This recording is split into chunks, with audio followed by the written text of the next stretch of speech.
സയൻറ്റിസ്റ്റും അധ്യാപകനും എഴുത്തുകാരനുമായ ശ്രീ ബാലരാമ കൈമൾ സാർ നമ്മോടൊപ്പം ചേരുകയാണ്. സാർ, ശരിക്കും ഈ വൈറ്റ് കോളർ ടെററിസം എന്നൊരു ടെർമിനോളജി ഇപ്പോൾ വരുന്നുണ്ട്. അത് ശരിക്കും എന്താണ് അതിൽ നിന്ന് നമ്മൾ മനസ്സിലാക്കേണ്ടത്? നമസ്കാരം. കഴിഞ്ഞ 2-3 ദിവസം മുമ്പ് ഡൽഹിയിലുണ്ടായ ബോംബ് ബ്ലാസ്റ്റിന് ശേഷമാണ് പെട്ടെന്ന് മാധ്യമങ്ങൾ ഈ ഒരു പദം എടുത്ത് പ്രയോഗിക്കാൻ തുടങ്ങിയത്, വൈറ്റ് കോളർ ടെററിസം. അതിന് കാരണം തീവ്രവാദ പ്രസ്ഥാനങ്ങളിലേക്ക് വിദ്യാഭ്യാസമുള്ള ഉയർന്ന ജോലികളിലിരിക്കുന്ന ആൾക്കാർ ആകൃഷ്ടരായിട്ട് അതിൽ തീവ്രവാദ പ്രവർത്തനങ്ങളിൽ ഏർപ്പെടുന്നു, അല്ലെങ്കിൽ ഭീകരവാദ പ്രവർത്തനങ്ങളിൽ അത്തരക്കാർ ഏർപ്പെടുന്നു എന്നുള്ളതാണ് അതുകൊണ്ട് അർത്ഥമാക്കുന്നത്. വൈറ്റ് കോളർ എന്ന് പറയുമ്പോൾ തന്നെ ഉയർന്ന ശമ്പളമുള്ള, ഉയർന്ന ജോലികളിലിരിക്കുന്ന, ഉയർന്ന വിദ്യാഭ്യാസമുള്ള വ്യക്തികളുടെ. ഇവിടെ ഇപ്പം ഡൽഹി ബോംബ് ബ്ലാസ്റ്റ് ഉണ്ടായി. അതിൻ്റെ പുറകിലുള്ള പ്രവർത്തിച്ച ആൾക്കാരെ ഐഡൻറ്റിഫൈ ചെയ്ത് പോകുമ്പം ഭൂരിഭാഗം ഡോക്ടർമാരാണ്. അവർ കാശ്മീർ സ്വദേശികളാണ്, സമ്മതിച്ചു. കുറച്ച് പേര് ഇന്ത്യയിൽ പഠിച്ചവരാണ്, കുറച്ച് പേര് പുറത്ത് പഠിച്ചവരുണ്ട്, ചൈനയിൽ നിന്നും ഒക്കെ MBBS എടുത്തവരുണ്ട്. പക്ഷേ മിക്കവരും MBBS എടുത്തിരിക്കുന്നു. എന്നിട്ട് ഭീകരവാദ പ്രവർത്തനത്തിലേക്ക് വന്നിരിക്കുന്നു. അതിൽ ഒരാളാണെങ്കിൽ വിഷവസ്തുവായ റെസിൻ വേർതിരിക്കുന്നു. എന്നിട്ട് അത് ക്ഷേത്രപ്രസാദത്തിലൊക്കെ കലർത്തി ജനങ്ങൾക്കിടയിലേക്ക്, ക്ഷേത്രപ്രസാദം എന്ന് പറയുമ്പോൾ പ്രത്യേകിച്ച് ഹിന്ദുക്കൾ മാത്രമാണ് കഴിക്കുന്നത്, അപ്പോൾ അങ്ങനെ ഇടയിലേക്ക് എത്തിക്കാൻ വേണ്ടി ഒരു ശ്രമം നടത്തുന്നു എന്നുള്ള വാർത്ത വന്നു. ഇതുകൂടാതെ 3800 കിലോ സ്ഫോടക വസ്തുക്കൾ, 3900 കിലോ സ്ഫോടക വസ്തുക്കൾ ഇവരിലൊരു കൂട്ടിരുന്ന് പിടിച്ചു. കൂടുതൽ സ്ഫോടക വസ്തുക്കൾ പിടിക്കാൻ വേണ്ടി ശ്രമിക്കുമ്പം അങ്ങനെ അത് കൈവശം വെച്ചിരുന്ന വ്യക്തികൾ അതുമായിട്ട് ട്രാവൽ ചെയ്യുകയും ചെങ്കോട്ടയ്ക്ക് എടുത്ത് വെച്ച് സ്ഫോടനം ഉണ്ടാകുകയും അതിൽ ഒരു ഡോക്ടർ മരിക്കുകയും ചെയ്തു. ഇതെല്ലാം കൂടെ ഇവരുടെ എല്ലാം വിദ്യാഭ്യാസ ജോലി പശ്ചാത്തലങ്ങൾ വെച്ചിട്ടാണ് വൈറ്റ് കോളർ ടെററിസം എന്ന് പറഞ്ഞേക്കണേ. ഇവരുമായിട്ട് ബന്ധപ്പെട്ടിട്ട് അൽഫല എന്നൊരു യൂണിവേഴ്സിറ്റിയുടെ പേരും കൂടെ, ഫരീദാബാദിലെ യൂണിവേഴ്സിറ്റിയുടെ പേരും കൂടെ ഇവിടെ ഉയർന്നു വരുന്നുണ്ട്. ഇതാണ് അതുണ്ടായൊരു പശ്ചാത്തലമായിട്ട് കാണേണ്ടത്. ആ ടെർമിനോളജി ഉണ്ടായ പശ്ചാത്തലം ഇവരുടെ ഉന്നത വിദ്യാഭ്യാസത്തിൻ്റെയും യൂണിവേഴ്സിറ്റിയുടെയും ഡോക്ടർ എന്നുള്ള ജോബിൻ്റെയൊക്കെ ഒരു പശ്ചാത്തലം വെച്ചിട്ടാണ്. അതാണ് മുമ്പൊക്കെ നമ്മൾ ഭീകരവാദത്തെക്കുറിച്ചുള്ള വാർത്തകൾ കാണുകയാണെങ്കിൽ അവർക്കൊന്നും ഇങ്ങനെ ഉന്നതമായ വിദ്യാഭ്യാസമുള്ളവരായിരിക്കില്ല.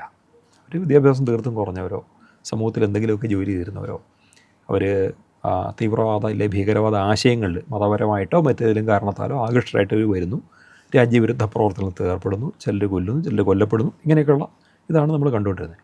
ഇത് തീർത്തും വ്യത്യാസമായിട്ട്, അതും ഓൾമോസ്റ്റ് മുഴുവൻ പേരും ഡോക്ടർമാർ അങ്ങനെ ഒന്നിലേക്ക് അതൊരു പുതിയൊരു എന്താ പറയുക അപകടം നമ്മുടെ മുന്നിൽ കാണിച്ചു തരികയാണ്. അങ്ങനൊരു സമൂഹം, ഉയർന്ന വിദ്യാഭ്യാസമുള്ള ജനങ്ങൾ വളരെയധികം വിശ്വസിക്കുന്ന, ആദരിക്കുന്ന, ഡിപ്പെൻഡ് ചെയ്യുന്ന ഒരു കൂട്ടം ആൾക്കാർ ഭീകരവാദ പ്രവർത്തനങ്ങളിലും രാജ്യവിരുദ്ധ പ്രവർത്തനങ്ങളിലും ഏർപ്പെടുന്നു എന്നുള്ളത് വളരെ അലാമിങ് സിറ്റുവേഷനാണ്, വളരെ ഞെട്ടിക്കുന്നതായിട്ടുള്ള ഒരവസ്ഥയാണ്. ശരിക്കും ഈ ഭീകരവാദം ഈ പ്രവർത്തനം നടത്തുന്നു, ആൾക്കാരെ കൊല്ലുന്നു എന്നുള്ളത് ഇന്ത്യക്കകത്ത് നിന്നുള്ള ആൾക്കാരിലാണ് ഇപ്പോൾ നമ്മൾ ചെന്നെത്തിയിരിക്കുന്നത്. പക്ഷേ ശരിക്കും ഇന്ത്യക്കകത്തുള്ളവരല്ല, പാകിസ്ഥാനാണ് ഇതിൻ്റെ കീ കൊടുത്തിരിക്കുന്നത് അവിടെ നിന്നാണ് എന്നുള്ളത് നമുക്കറിയാം. ഇന്ത്യക്കാരെ ഉപയോഗിച്ചു എന്നുള്ളത്, ഇന്ത്യക്കാരായിട്ട് പൗരത്വമുള്ളവർ ഉപയോഗിച്ചിരിക്കുന്നു. പക്ഷേ ശരിക്കും ഇത് പാകിസ്ഥാൻ തന്നെയാണോ ചെയ്തിരിക്കുന്നത് എന്നുള്ളതാണ് ഇതിൻ്റെ ആദ്യഘട്ട നിഗമനങ്ങളിൽ. ഈ ഭീകരവാദ പ്രവർത്തനങ്ങളിൽ ഏർപ്പെട്ട ആൾക്കാർക്ക് ജെയ്ഷെ മുഹമ്മദ് എന്ന ഭീകര സംഘടനയായിട്ടുള്ള ബന്ധം അവിടെ പരാമർശിക്കപ്പെട്ടിട്ടുണ്ട്. ഒരു വനിതാ ഡോക്ടറുണ്ട്, അവർ ജെയ്ഷെ മുഹമ്മദിൻ്റെ ഇന്ത്യയിലെ പ്രവർത്തനങ്ങൾക്കുള്ള വനിതാ റിക്രൂട്ടുകളെ സംഘടിപ്പിക്കേണ്ട ചുമതലയായിരുന്നു അവർക്ക്. അപ്പോൾ ചുരുക്കത്തിൽ പാകിസ്ഥാനിലെ ജെയ്ഷെ മുഹമ്മദ് എന്ന ഭീകര സംഘടനയുടെ പങ്ക് അവിടെ ഡയറക്റ്റ്ലി പ്രൂവ് ചെയ്യപ്പെട്ടു എന്നുള്ളതാണ് അവിടെ പറയേണ്ടത്. ഈ സംഘടനയ്ക്ക് ഉറപ്പായിട്ടും ഇതുണ്ടാവും. അപ്പോൾ അങ്ങനെ വരുമ്പോൾ ജെയ്ഷെ മുഹമ്മദിൻ്റെ നേതൃത്വം മുഴുവൻ പാകിസ്ഥാനിലാണ്. ഒരു പാകിസ്ഥാനിലെ ISI എന്ന് പറഞ്ഞാൽ പാകിസ്ഥാൻ്റെ ഇൻ്റർ സർവീസ് ഇൻ്റലിജൻസ് എന്ന് പറയുന്ന അവരുടെ ചാരസംഘടനയായിട്ട് ബന്ധപ്പെട്ട് പ്രവർത്തിക്കുന്നു. അത് പാകിസ്ഥാൻ പട്ടാളമായിട്ട് ബന്ധപ്പെട്ട എന്ന് വെച്ചാൽ അത് പാകിസ്ഥാൻ ഗവൺമെൻറ്റിൻ്റെ ഭാഗം തന്നെയാണ്. ഗവൺമെൻറ് സ്പോൺസേഡ് ടെററിസം പാകിസ്ഥാൻ്റെ വകയായിട്ടുള്ളതാണ് ഇന്ത്യയിൽ മുഴുവൻ വരുന്നത്. അതുകൊണ്ട് തന്നെ നമ്മുടെ അയൽ രാജ്യം അതിനകത്ത് ഇൻവോൾവ് ആയിരിക്കുന്നു.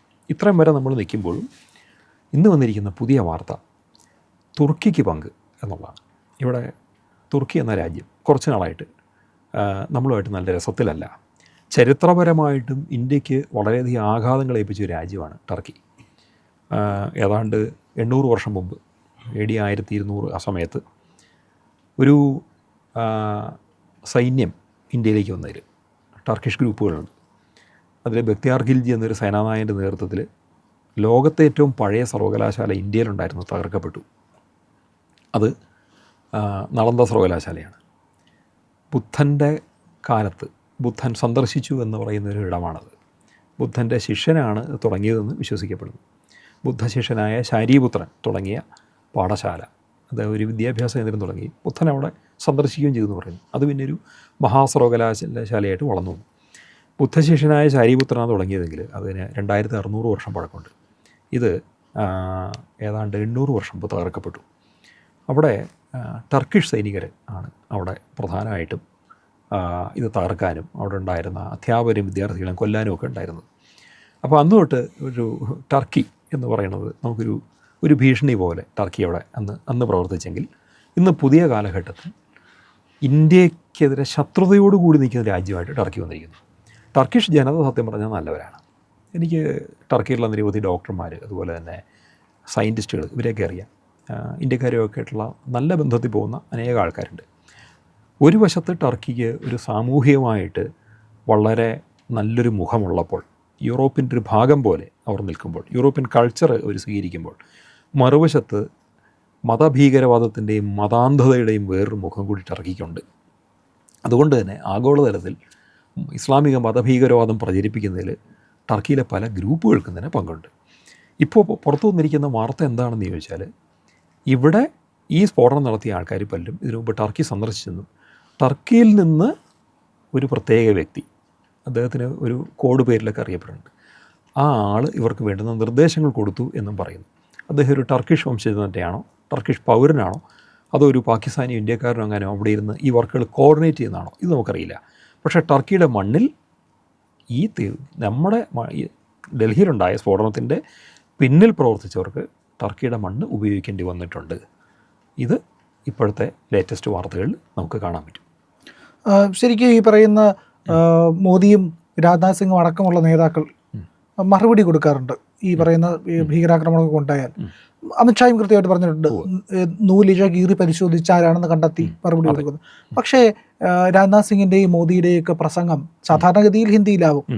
ഹിന്ദിയിൽ പ്രസംഗിച്ചുകൊണ്ടിരുന്ന മോദി ഇംഗ്ലീഷിലാണ് പ്രസംഗിച്ചത്. അപ്പോഴത് ആർക്കുള്ള സന്ദേശമാണ്? അതൊരു രസകരമായ ചോദ്യമാണ്. കാരണം എന്താണെന്ന് വെച്ചാൽ, സാധാരണഗതിയിൽ നമ്മുടെ നേതാക്കന്മാർ, പ്രത്യേകിച്ച് BJP, ഐക്യരാഷ്ട്രസഭ പ്രസംഗിച്ചാൽ പോലും ഹിന്ദി പ്രസംഗിക്കുന്ന ആൾക്കാരാണ്. പൊതുവിൽ അവരുടെ രീതി അതാ, ഹിന്ദിക്കാണ് പ്രാധാന്യം. അത് ഇന്ത്യക്കകത്താണെങ്കിലും വിദേശത്താണെങ്കിലും. രാജ്നാഥ് സിംഗോ മോഡിയോ ഈ ഭീകരവാദത്തെ അപലപിച്ചുകൊണ്ടോ അതിന് കുറ്റവാളികളെ നിയമത്തിൻ്റെ മുന്നിൽ കൊണ്ടുവരുമെന്നോ പ്രഖ്യാപിക്കുന്നത് ഹിന്ദിയിലായാൽ ഇന്ത്യക്കും തൊട്ടടുത്തുള്ള ഇന്ത്യയോട് ശത്രുത പുലർത്തുന്ന 1-2 രാജ്യങ്ങൾക്കും, അതായത് പാകിസ്ഥാൻ, ബംഗ്ലാദേശ്, ഇവർക്കെല്ലാം കൃത്യമായിട്ട് മനസ്സിലാവാൻ ഹിന്ദി തന്നെ മതി. കാരണം അവിടെ ഉറുദു ഉണ്ട്. ഹിന്ദി തന്നെയാണ് ഉറുദു, വലിയ വ്യത്യാസമൊന്നുമില്ല. അപ്പോൾ ഉറുദു ഭാഷ അവർക്ക് ഹിന്ദി മനസ്സിലാവുന്നുള്ളതുകൊണ്ട് ഉറുദു ഭാഷക്കാരായ അവർക്ക് കാര്യം പിടികിട്ടും. പക്ഷേ ഇപ്പോൾ ഒരു പുതിയ സംഭവം ഉണ്ടായിരിക്കുന്നത്, രാജ്നാഥ് സിംഗിൻ്റെ മറുപടി പ്രസംഗം ഇതിനകത്തേക്കുള്ള എന്ത് ഇന്ത്യ ചെയ്യും എന്ന് കൊടുക്കുന്ന മുന്നറിയിപ്പ് ഇംഗ്ലീഷിലാണ്. മോഡി അന്ന് ഭൂട്ടാനിലായിരുന്നു. മോഡി അവിടുന്ന് ഹിന്ദി തന്നെയാണ് പ്രസംഗിച്ചത്. പക്ഷേ ഏറ്റവും അവസാനത്തെ വരി, ഇതിന് പുറകെ പ്രവർത്തിച്ച എല്ലാവരെയും ശിക്ഷിക്കാൻ നിയമത്തിന് മുന്നിൽ കൊണ്ടുവരും എന്നൊക്കെ പറയുന്ന ആ ഭാഗം ഇംഗ്ലീഷിലാണ്. ചുരുക്കി പറഞ്ഞാൽ അതൊരു പാരഡൈം ഷിഫ്റ്റ് പോലെ, അല്ലെങ്കിൽ ഒരു നമ്മുടെ സമീപനത്തിൻ്റെയും നയത്തിൻ്റെയും ഒരു മാറ്റം പോലെ കാണുന്നു. പാകിസ്ഥാന് മറുപടി കൊടുക്കാൻ ഹിന്ദിയിൽ മതി. ഹിന്ദിയിൽ കൊടുക്കുന്നത് വേണമെങ്കിൽ മറ്റ് രാജ്യക്കാരുടെ മീഡിയയൊക്കെ ട്രാൻസ്ലേറ്റ് എടുത്തോട്ടെ എന്നൊരു മെൻറ്റാലിറ്റി മാത്രമേ നമ്മുടെ നേതാക്കന്മാർ വയ്ക്കാറുള്ളൂ. പക്ഷേ അതിൽ നിന്ന് വ്യത്യാസമായിട്ട് അവർ ഇംഗ്ലീഷ് പ്രയോഗിച്ചെങ്കിൽ അതിനർത്ഥം അതൊരു മൂന്നാം കക്ഷിക്കുള്ള മുന്നറിയിപ്പാണ്. ആ മൂന്നാം കക്ഷി ആര് എന്ന് ചോദിക്കുകയാണെങ്കിൽ, ഇപ്പോൾ പാകിസ്ഥാനെ ചേർത്ത് പിടിച്ച് സ്വന്തം അനിയനെ പോലെ, സ്വന്തം കുഞ്ഞിനെ പോലെ ചേർത്ത് പിടിച്ച് മുന്നോട്ട് കൊണ്ടുവന്നത് ട്രംപാണ്, അമേരിക്കയാണ്. എന്തിന്? ശത്രുക്കളെന്ന് വിചാരിച്ചിരുന്ന ഇസ്രായേലും പാകിസ്ഥാനും വരെ ഒരുമിക്കുന്നൊരവസ്ഥ. ഇസ്രായേലിലേക്ക് 20,000 പാകിസ്ഥാൻ പട്ടാളക്കാരെ ഗാസയിലേക്ക് പാകിസ്ഥാൻ അയക്കാൻ പോകും. അതിന് കാർമ്മികത്വം വഹിക്കുന്നത് US ആണ്. എന്ന് പറഞ്ഞാൽ ഇപ്പോഴത്തെ പുതിയ പാകിസ്ഥാൻ്റെ പല നീക്കങ്ങൾക്കും നയങ്ങൾക്കും പുറകിൽ നിൽക്കുന്നത് അമേരിക്കയാണ്. ഇവിടെ ഇന്ത്യക്ക് സംശയിക്കാനും ഇന്ത്യക്ക് ചോദിക്കാനും, ഓരോ ഇന്ത്യക്കാരനും ചോദിക്കാനുള്ളത്, സമീപകാലത്ത് ഇന്ത്യക്കും അമേരിക്കയ്ക്കും ഇടയിലുണ്ടായ അസ്വാരസ്യങ്ങൾ കാരണം ഇന്ത്യ ഭീകരവാദത്തിൽ കൂടി ആക്രമിക്കുന്ന പദ്ധതികൾക്ക് അമേരിക്ക അവിടുന്ന് കീ കൊടുക്കുകയാണോ, അവരവിടുന്ന് പ്രേരിപ്പിക്കുകയാണോ എന്നൊരു ചോദ്യം മുന്നിൽ വരുന്നുണ്ട്.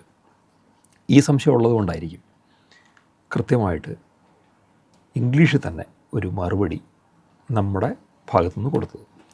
അങ്ങനെയെങ്കിൽ ഇതിന് വളരെ വിശാലമായ അർത്ഥങ്ങളുണ്ട്. കാരണം എന്താണെന്ന് ചോദിച്ചാൽ സമീപകാലത്തായിട്ട് നമ്മുടെ സൈനിക മേധാവികൾ തന്ന ചില മുന്നറിയിപ്പുകൾ. ഓപ്പറേഷൻ സിന്ദൂർ തീർന്നിട്ടില്ല. സിന്ദൂർ 1 കഴിഞ്ഞ് 2 തുടങ്ങുന്ന നമ്മൾ പലരും പറയുമ്പോഴും തീർന്നിട്ടില്ല എന്നാണ് അവർ പറയുന്നത്.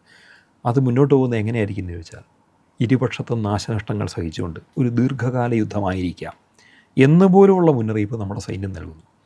അങ്ങനെയെങ്കിൽ അവരവിടെ സംശയിക്കുന്നത് പല രാജ്യങ്ങളും, അമേരിക്ക ഉൾപ്പെടെ പല രാജ്യങ്ങളും ഇന്ത്യക്കെതിരെ കരുനീക്കുകയും അതിനെതിരെ ഇന്ത്യ ദീർഘകാലത്തേക്ക് നഷ്ടങ്ങൾ സഹിച്ച് നമുക്ക് സാമ്പത്തികമായിട്ടും സൈനികപരമായിട്ടും ജനങ്ങൾക്ക് വരെയുള്ള ആക്രമണങ്ങൾ പോലും നമ്മൾ സഹിക്കാവുന്ന വിധത്തിൽ സ്വയം നമ്മൾ പ്രതിരോധിച്ചുകൊണ്ട് ഒരു വലിയ യുദ്ധത്തെ നേരിടേണ്ടി വന്നേക്കാം എന്നുള്ളതാണ്. അങ്ങനെയെങ്കിൽ അതിനകത്ത് ഒരു പാകിസ്ഥാൻ മാത്രം പോരാ, ഒരു ബംഗ്ലാദേശ് മാത്രം പോരാ, ഇപ്പോഴത്തെ നിലയ്ക്ക് ചൈന നമുക്കെതിരെ വരില്ല. പക്ഷേ പാശ്ചാത്യ ശക്തികൾക്ക് നമുക്കെതിരെ വരാൻ താല്പര്യമുണ്ടാകും. അങ്ങനെയെങ്കിൽ ആ പാശ്ചാത്യ ശക്തികൾക്കുള്ള മുന്നറിയിപ്പ് എന്നുള്ള നിലയ്ക്ക് തന്നെയാണ് മോഡിയും രാജ്നാഥ് സിംഗും ഇംഗ്ലീഷിലും കൂടി പ്രതികരിച്ചിരിക്കുന്നത്. ഒരു ഭാഷ മാറി മറ്റൊന്ന് ഹിന്ദി വിട്ടൊന്ന് ആംഗലേയം കയ്യിലെടുക്കുമ്പോൾ അത് 2 സെൻറ്റൻസേ പറഞ്ഞിട്ടുണ്ടെങ്കിൽ പോലും അതിന് ദൂരവ്യാപകമായ അർത്ഥങ്ങളുണ്ട്. ഇതാണ് നമ്മൾ മനസ്സിലാക്കേണ്ടത്.